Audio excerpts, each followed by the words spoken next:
Hello friends, कैसे हैं आप सब अच्छे ही होंगे। मैंने आज ये सॉफ्ट मेकअप लुक बनाया है। सॉफ्ट मेकअप लुक पे जाने से पहले आपको गार्नियर का क्लींजिंग वाटर से आपको अच्छे से अपने फेस को क्लीन कर लेना है। क्लींजिंग वाटर ये गार्नियर का बहुत अच्छा है और एकदम अफोर्डेबल प्राइस में भी है। हमने जो पहले मेकअप किया हो हमारे फेस पे अगर वो थोड़ा बहुत भी रह गया हो तो ये बिल्कुल अच्छी तरीके से आपके मेकअप को रिमूव कर देता है। एकदम बेस रेडी जैसा रहना चाहिए आपका फेस, बेस लगाने से पहले एकदम वैसा रेडी कर देता है।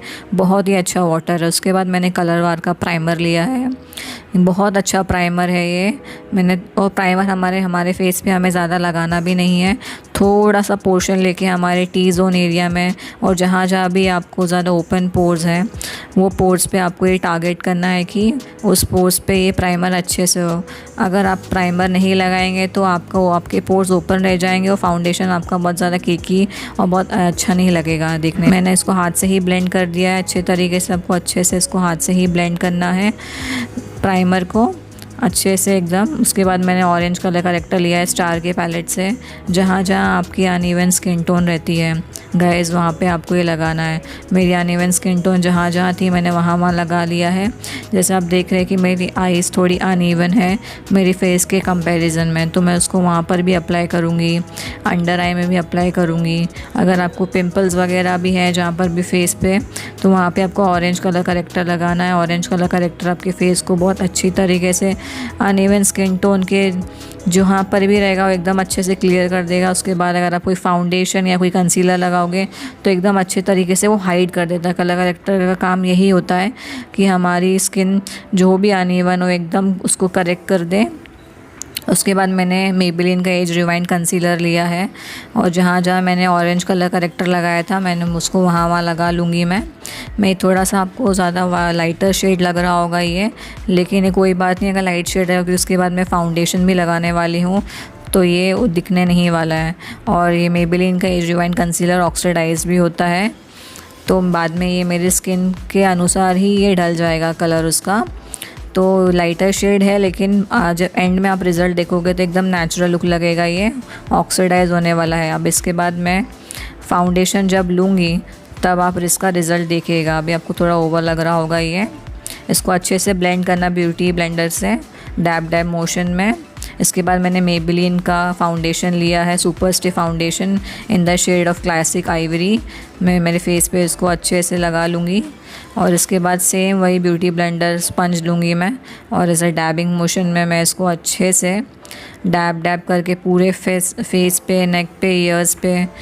और हमें मेकअप जहाँ पर भी लगाना है हमें ईयर्स को भी नहीं भूलना है। हमें ईयर्स को भी अच्छे तरीके से कवर करना है वरना आपकी स्किन कुछ अलग लगेगी और आपका ईयर्स कुछ अलग लगेगा।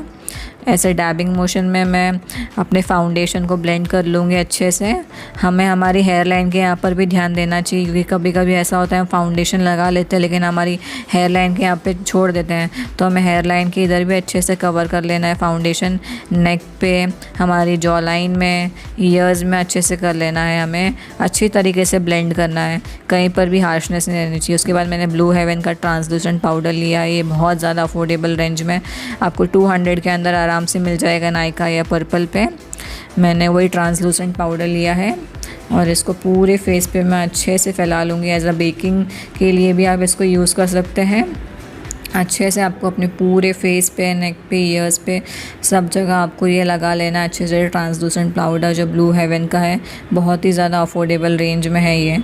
उसके बाद मैं करूँगी कॉन्टूरिंग जिसके लिए मैंने लाइटिश ब्राउनिश शेड लिया है और कॉन्टूरिंग को मैं ज़्यादा डार्क नहीं करने वाली हूँ, लाइट ही रखने वाली हूँ कॉन्टूरिंग को मैं। और इसको अच्छे से ब्लेंड करते रहना है। हमें एक हार्श लाइन नहीं चाहिए हमारी कॉन्टूरिंग के लिए, तो इसलिए हमें ब्लेंड करना बहुत ज़रूरी है। और मैंने ये पाउडर कॉन्टूर लिया है, मैंने कोई स्टिक नहीं लिया है।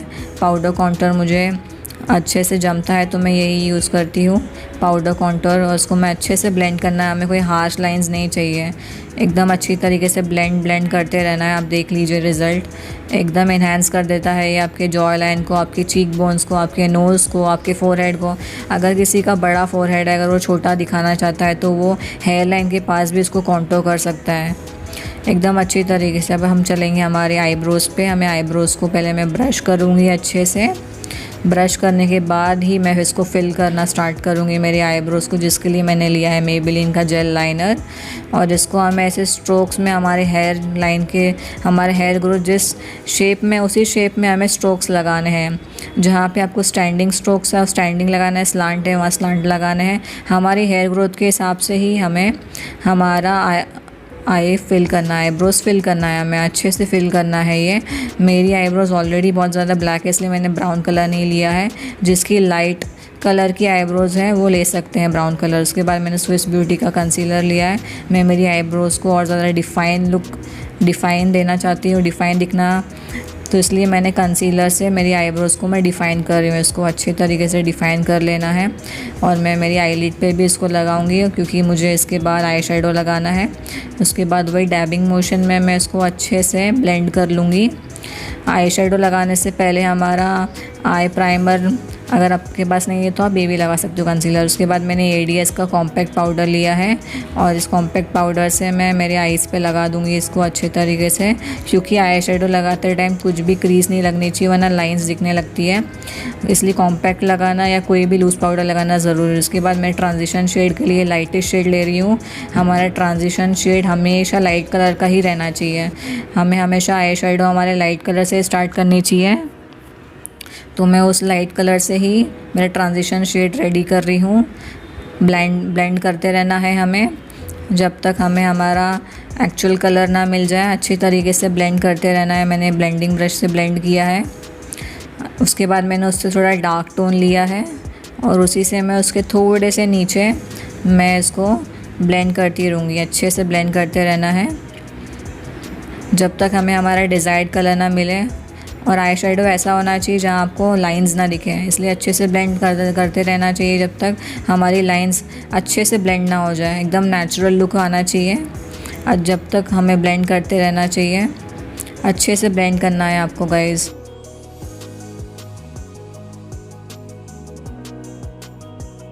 उसके बाद मैंने ये हाइलाइटर पैलेट लिया स्विस ब्यूटी का और वो डार्क कलर लिया है मैंने, वो मेरे पूरे आईलिड पे मैं इसको फैला लूँगी। ये हमारी आईज़ बहुत ज़्यादा अच्छी उभर कर आएगी इससे। और ये स्विस ब्यूटी का जो हाइलाइटर है ये भी बहुत ज़्यादा अफोर्डेबल प्राइस में है। ये भी 200 के अंदर आपको मिल जाएगा। ये एज आ हाइलाइटर भी यूज़ कर सकते हैं आप और एज आ आई शेडो में भी यूज़ कर सकते हैं। जिस हिसाब से मैंने किया है इसको यूज़, बहुत ही अमेजिंग आईज़ लगेगी। अगर आप नेचुरल लुक रखना चाहते हैं आई शेडो का, तो देखिए इस टाइप का मेरा लुक कुछ आया है। उसके बाद फॉल्सीज़ लगाने से पहले आपको एक आईलाइनर की स्ट्रोक ज़रूर लगा लेनी चाहिए। उससे आपका जो फॉल्सीज़ है वो और उभर कर आएगा। तो वैसे ही मैंने ये आईलाइनर लगा लिया है। आईलैशेस लगाने से पहले अच्छे से लगा लेना है हमें। जस्ट मैंने एक 1 स्ट्रोक ही मारा है। उसके बाद मैंने मेबेलिन का हाइपर कर्ल मस्कारा लिया है और आईलैशेस लगाने के बाद मैं इसको कर्ल करूँगी। ये बहुत ही अच्छा मस्कारा है अफोर्डेबल प्राइस में, और मैंने नायका की सेल से लिया था। आने वाले टाइम में मैं नायका का हॉल भी बनाने वाली हूँ, उसमें मैं आपको सारे प्रोडक्ट्स दिखाऊँगी जो मैंने नायका से लिए हैं। बहुत ही अच्छा मस्कारा है ये। उसके बाद मैंने सेम वही शेड लिया है जो मैंने आईलिड पे लगाया था। इसको मैं मेरे लोअर लैश लाइन में लगाऊंगी एकदम स्ट्रोक वाइज, एकदम अच्छे से। ये कुछ ज़्यादा डार्क आई शेडो नहीं लगाया मैंने, एकदम सॉफ्ट मेकअप लुक रखा है ये। जिनको डार्क आई शेडो लगाना पसंद नहीं है वो ये इस टाइप का भी लुक कर सकते हैं। और आप भी कभी फेस्टिव सीज़न या कुछ हो, शादी हो, जिनको पसंद नहीं है वो बिल्कुल ट्राई कर सकते हैं इस टाइप का लुक। बिल्कुल नेचुरल टाइप लुक है। उसके बाद मैंने ये ऑरेंजी एंड पीची कलर का ब्लश लिया है। इसको मैंने अच्छे से ब्लेंड कर लिया है मेरे चीक बोन पे, जहाँ मैंने कॉन्टोर किया था उसके जस्ट ऊपर। उसके साथ साथ कॉन्टोरिंग की लाइन भी और अच्छे से ब्लेंड हो जाएगी। अच्छे से लगाना है ये। आजकल ये वाला कलर बहुत ज़्यादा ट्रेंड में, एकदम ऑरेंजी एंड पीची कलर। मुझे ये वाले कलर का ब्लश बहुत ज़्यादा पसंद है। उसके बाद मैंने लिया है स्विस ब्यूटी का वही हाइलाइटर वाइट कलर का, और इससे मैं मेरे चीक बोन्स को हाईलाइट कर लूँगी। बहुत ही अमेजिंग हाइलाइटर है गाइस। अगर आपको मिड रेंज में अफोर्डेबल प्राइस में कुछ देखना चाहते हैं तो आप ज़रूर ट्राई करिए। बहुत ही अच्छा हाइलाइटर है ये। सेम में मेरे चीक बोन्स, मेरी नोज़, टी जोन पे आपको भी टी जोन पूरा इसको अच्छे से कवर करना है हाइलाइटर को। Upper lip and lower lip and chin अच्छे से आपको सब जगह इसको हाईलाइट कर लेना है। हमारे टी जोन पे भी देखिए, जैसे मैं कर रही हूँ टी जोन पे, ये हमारा टी जोन कहलाता है। अपर लिप्स पे, लोअर लिप्स पे एंड चिन पे अच्छे से ब्लेंड कर लेना है हमारा हाइलाइटर। बहुत ही अमेजिंग हाइलाइटर है गाइस ये।